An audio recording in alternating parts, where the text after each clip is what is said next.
दोस्तों एक लड़का होता है जिसका नाम राहुल होता है। उसकी उम्र महज 16 साल थी। आज राहुल की दिली तमन्ना और ख्वाहिश पूरी होने वाली थी जो उसने 2 साल पहले सोचा था।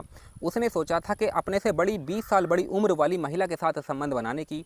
राहुल उस महिला के पास चला जाता है। वो महिला राहुल को लेकर अपने कमरे में चली जाती है। फिर वो राहुल के कपड़े उतारती है और अपने कपड़े भी उतारती है। फिर ये दोनों नग्न हो जाते हैं। ये दोनों एक दूसरे के साथ छेड़छाड़ करने लगते हैं और थोड़ी देर के बाद ये शारीरिक संबंध भी बनाने लगते हैं। वो महिला राहुल के साथ बड़े ही जोरदार तरीके से संबंध बना रही थी। इन दोनों की सिसकारियां पूरे रूम में गूंज रही थी। लगभग 2-3 बार राहुल इस महिला के साथ संबंध बनाता है और जब थक जाता है तो वहीं पर लेट जाता है। इन दोनों का ये खेल लगभग 6 महीने तक चलता है। लेकिन 6 महीने के बाद इन दोनों के साथ कुछ ऐसा होता है दोस्तों, जब आप जानोगे तो आपके रोंगटे खड़े हो जाएंगे, आप दंग रह जाओगे। इसीलिए इस कहानी में आप अंत तक बने रहिएगा, क्योंकि इस कहानी से आपको एक बहुत बड़ी सीख मिलने वाली है। बाकी दोस्तों हमारी आप लोगों से एक छोटी सी रिक्वेस्ट है, अगर अभी तक आपने हमारे चैनल को सब्सक्राइब नहीं किया है तो चैनल को सब्सक्राइब कर लीजिएगा और वीडियो को लाइक कर दीजिएगा। बाकी दोस्तों जितने भी भाई बंधु हमारी इस वीडियो को जहां से भी देख रहे हैं, वो इस वीडियो की कमेंट में अपना नाम और अपनी सिटी का नाम जरूर लिखें, ताकि अगली वीडियो में मुझे आपके नाम लेते हुए खुशी हो। चलिए दोस्तों शुरू करते हैं और बताते हैं कि आखिर पूरा मामला है क्या। दरअसल दोस्तों ये सच्ची कहानी उत्तर प्रदेश के मेरठ शहर की है। मेरठ शहर के अंतर्गत एक गांव पड़ता है, बुढ़िया गांव, और इसी बुढ़िया गांव के अंतर्गत एक छोटा सा परिवार रहा करता था। परिवार में राहुल नाम का लड़का अपने माता पिता के साथ रहा करता था। राहुल की उम्र अभी फिलहाल 14 साल थी और पढ़ाई लिखाई करने के लिए जाया करता था। राहुल के माता पिता का सपना था कि वो राहुल को अच्छा खासा पढ़ाएंगे और एक अधिकारी या फिर डॉक्टर बनाएंगे। लेकिन राहुल जब अपने स्कूल जाता था तो स्कूल में उसका बिल्कुल भी मन नहीं लगता था और ना ही पढ़ाई में उसका मन लगता था। जब छुट्टी होने के बाद वो घर आता था तो अपना बैग एक तरफ फेंक के और बच्चों के साथ खेलने के लिए निकल जाया करता था। इसीलिए उसके माता पिता राहुल को लेकर काफ़ी चिंतित रहा करते थे। इस तरीके से दोस्तों धीरे धीरे समय गुजरने लगता है। गर्मियों का समय आ जाता है। राहुल के घर में एक ही कमरे में एसी लगा हुआ था और उसी कमरे में उसके माता पिता सोया करते थे। अच्छा, राहुल अपने माता पिता का इकलौता बेटा था, इसीलिए उसके माता पिता राहुल को भी अपने पास सुला लिया करते थे। जब रात के 10-11 बजते थे तो राहुल के माता पिता एक दूसरे के साथ संबंध बनाया करते थे। उनकी आहट से राहुल की आंख खुल जाया करती थी और दूसरी चारपाई पर लेटा हुआ राहुल ये सब देखता था। उसके दिमाग में इन सब बातों का काफ़ी गलत प्रभाव पड़ रहा था।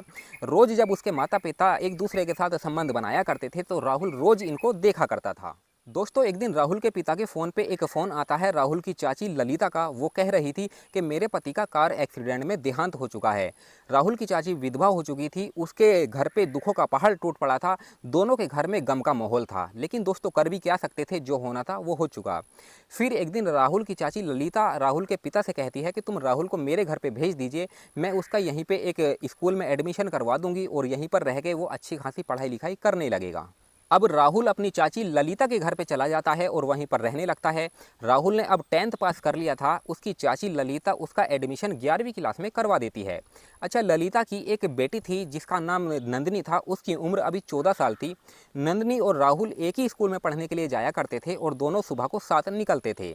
एक दिन राहुल अपने स्कूल जाने के लिए तैयार होता है। वो कपड़े उतार के बाथरूम नहाने के लिए चला जाता है। जब बाथरूम से वापस आता है तो उसकी चाची जब उसे देखती है तो देखते ही दंग रह जाती है, क्योंकि उसकी चाची ललिता की नज़र राहुल के ऊपर गंदी नज़र पड़ चुकी थी। वो राहुल को देख के चौंक गई थी, हैरान और परेशान हो गई थी। उसके शरीर में काम वासना जागने लगी थी। जब राहुल अपनी चाची के पास से गुजरता है तो उसकी चाची उसके सीने पर हाथ मार देती है। राहुल उसको देख के हंसने लगता है, क्योंकि राहुल इसके बारे में सब कुछ जान चुका था। पहले से ही उसे पता था कि आखिर पूरा मामला है क्या। दोस्तों इस तरीके से ललिता अब राहुल के साथ कभी कभी छेड़छाड़ किया करती थी। राहुल भी उसके साथ कभी कभी छेड़छाड़ किया करता था। अब ये दोनों एक दूसरे के दिमाग को भांप चुके थे कि आखिर इन दोनों की इच्छा है क्या। एक दिन ललिता अपनी बेटी नंदिनी से कहती है कि बेटा तुम स्कूल चले जाओ, राहुल स्कूल नहीं जाएगा, वो मेरे साथ मार्केट जाएगा। फिर नंदिनी अपना बैग उठाती है और अपने स्कूल चली जाती है।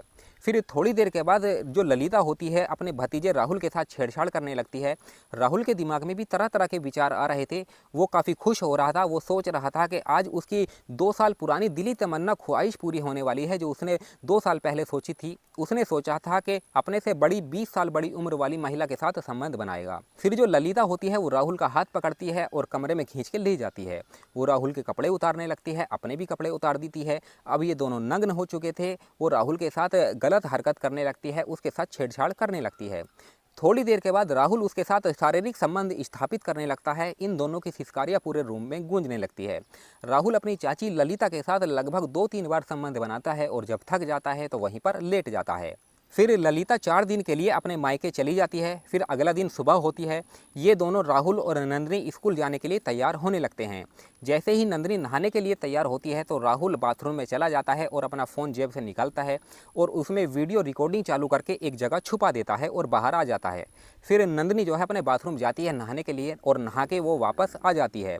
थोड़ी देर के बाद पीछे से राहुल भी वहाँ पर पहुँच जाता है और वो कैमरा उठाता है, वो फ़ोन अपना उठाता है और उसमें जो वीडियो उसने बनाई थी नंदिनी की, वो वीडियो उसमें रिकॉर्ड हो जाती है।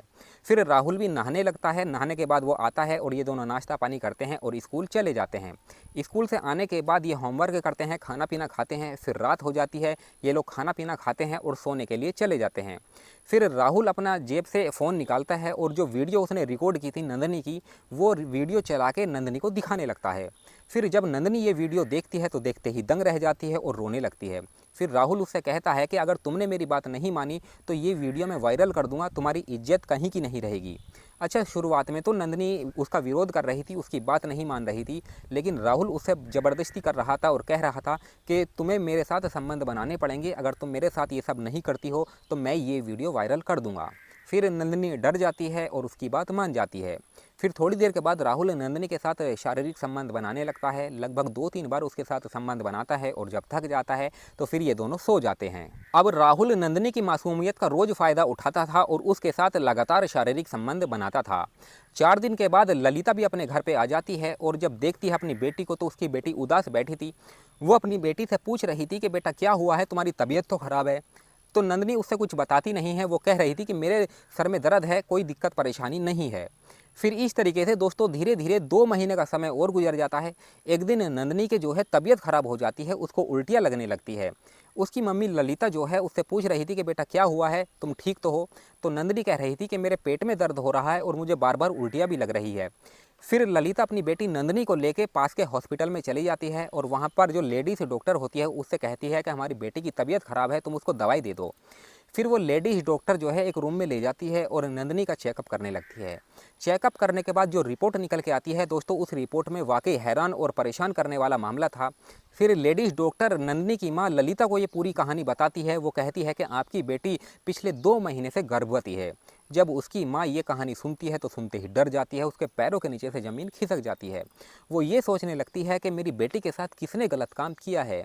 फिर उसके बाद जो है वो लेडीज़ डॉक्टर से कहती है कि मेरी बेटी को तुम दवाई दे दो, मैं उसको यहाँ से ले जा रही हूँ। वो लेडीज़ डॉक्टर जो है नंदिनी को कुछ दवाइयाँ देती है और जो ललिता होती है वो अपनी बेटी को लेकर घर पे आ जाती है। अब वो इसी सोच विचार में थी कि उसकी बेटी के साथ किसने गलत किया है या फिर उसकी बेटी ने ही किसी के साथ ज़बरदस्ती अपने मन से करवाया है। फिर ललिता अपनी बेटी नंदिनी से पूछ रही थी, वो कह रही थी कि बेटा ये सब तुम्हारे साथ किसने किया है या फिर तुमने अपनी मर्जी से ये सब करवाया है। तो नंदिनी उस समय भी कुछ बताती नहीं है क्योंकि वो डरी हुई थी, सहमी हुई थी। इसीलिए वो कहती है कि मुझे कुछ भी नहीं पता है, मुझे बस अकेला छोड़ दो। फिर उसकी मम्मी ललिता जो होती है उसको अकेला छोड़ देती है। दोस्तों एक दिन ललिता अपनी बेटी से कहती है कि बेटा तुम स्कूल चले जाओ, आज राहुल स्कूल नहीं जाएगा, वो मेरे साथ मार्केट जाएगा। फिर नंदिनी अपना बैग उठाती है और स्कूल चली जाती है। फिर ललिता राहुल का हाथ पकड़ती है और अपने कमरे में लेके चली जाती है। वो अपने कपड़े भी उतारती है और राहुल के कपड़े भी उतारती है। फिर राहुल ललिता के साथ शारीरिक संबंध बनाने लगता है। लगभग 2-3 बार वो संबंध बनाता है और जब थक जाता है तो फिर से वहीं पर लेट जाता है। इस तरीके से दोस्तों लगभग 2 महीने का समय और गुजर जाता है, लगभग पूरे 6 महीने गुजर जाते हैं। दोस्तों एक दिन राहुल अपने कमरे में लेटा हुआ था, उसका मन कर रहा था काफ़ी ललिता के साथ संबंध बनाने के लिए, उसको काफ़ी उत्तेजना हो रही थी। लगभग 11 बजे के करीब राहुल अपने कमरे से निकलता है और ललिता के कमरे में पहुंच जाता है। फिर वहां पर जाके ललिता को उठाता है और कहता है कि आज मैं तुम्हारे साथ रात में ये सब करना चाहता हूं। अच्छा, ललिता भी मान जाती है और कहती है कि चलो ठीक है। फिर ये दोनों एक दूसरे के साथ शारीरिक संबंध बनाने लगते हैं। इन दोनों की सिसकारियाँ जो है पूरे रूम में गूंज रही थी। ललिता के कमरे का जो दरवाज़ा है वो खुला हुआ था, इसीलिए इन दोनों की जो सिसकारियाँ हैं, आवाज़ें हैं, वो बाहर तक जा रही थी। इनकी आवाज़ें सुन के नंदिनी की आँख खुल जाती है। जब नंदिनी ये आवाज़ें सुनती है तो सोचती है कि आखिर पूरा मामला है क्या। फिर नंदिनी उठती है और दबे पैरों जो है अपनी माँ के कमरे की तरफ जाने लगती है। अच्छा, उसके कमरे का तो दरवाज़ा पहले से ही खुला था। जब नंदिनी दरवाजे में झांक के देखती है तो उसके पैरों के नीचे से ज़मीन खिसक जाती है, क्योंकि उसकी माँ ललिता राहुल के साथ शारीरिक संबंध बना रही है। फिर नंदिनी ये सब देख के जो है उल्टे पैरों ही अपने कमरे में आके लेट जाती है और सो जाती है। दोस्तों अगले दिन जब सुबह होती है तो नंदनी उठती है और डायरेक्ट अपनी माँ के पास चली जाती है। वो अपनी माँ से कहती है कि माँ, जो तुम पहले मुझसे पूछ रही थी कि तुम्हारे साथ किसने गलत किया है, तुम्हारे पेट में किसका बच्चा है, आज उसके बारे में मैं बताने वाली हूँ। फिर नंदनी बताती है अपनी माँ से कि मेरे पेट में राहुल का बच्चा है। जब नानी के घर पे आप 4 दिन के लिए गई थी तब राहुल ने मेरे साथ शारीरिक संबंध बनाए थे, इसने मेरे साथ गलत किया था, उसी का बच्चा आज मेरे पेट में पल रहा है।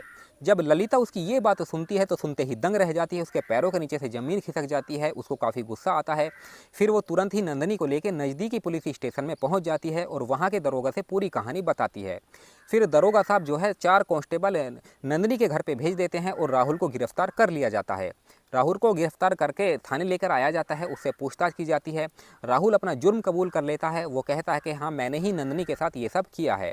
लगभग 6 दिन का समय गुजर जाता है। 6 दिन के समय गुजरने के बाद राहुल को कोर्ट में पेश किया जाता है। फिर जज साहब उसे बाल सुधार गृह भेज देते हैं। दोस्तों इस कहानी से मेरा मकसद आप लोगों को परेशान करना या आपका दिल दुखाना नहीं था, सिर्फ आप लोगों को सचेत और जागरूक करना था कि ललिता ने राहुल के साथ मिलकर शारीरिक संबंध बनाए, राहुल ने उसकी बेटी के साथ शारीरिक संबंध बनाए, क्योंकि जैसी करनी वैसी बरनी। ललिता ने राहुल के साथ जो किया वो बेहद ही गलत था, शर्मसार करने वाला था, रिश्तों को तोड़ने वाला था। बाकी दोस्तों आप लोग हमेशा सुरक्षित रहे, ऐसे गलत मानसिकता वाले लोगों को अपने घर में ना बुलाए और हमेशा अपने परिवार में खुश रहे और अपने बच्चों पर हमेशा ध्यान रहे, अपने बच्चों के साथ हमेशा रहे। बाकी दोस्तों इस कहानी से आपको क्या सीख मिलती है आप हमें कमेंट सेक्शन में बता सकते हैं। चलिए दोस्तों मिलते हैं फिर किसी और वीडियो में, और इस वीडियो की कमेंट में आप अपना नाम और अपनी सिटी का नाम जरूर लिखें ताकि अगली वीडियो में मुझे आपके नाम बोलते हुए खुशी हो। धन्यवाद।